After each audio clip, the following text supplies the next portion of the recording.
Right. The Friday night football game is a rite of passage for teenagers everywhere. And as the stands begin to fill up, so will basement bars and backyards, with teenagers doing some extracurricular activities. And health officials want to find out more. Health officials are likening their approach to teen drug use to a child who's fallen in the water and needs help. They need to be rescued, but the bigger question is how they got in trouble in the first place. Did they get too close to the shore? Did they have a bridge they were walking on and it broke? So it's asking those questions, kind of why did we get to this potentially a crisis point? Danica Sessions is the community health coordinator for Skagit County.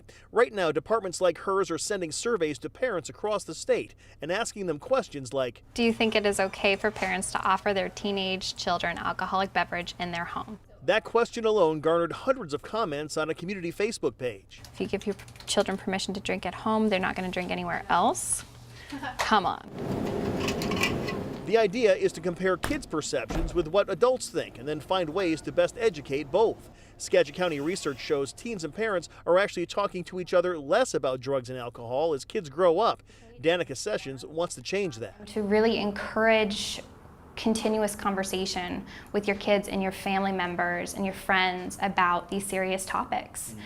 I do think that it makes a difference.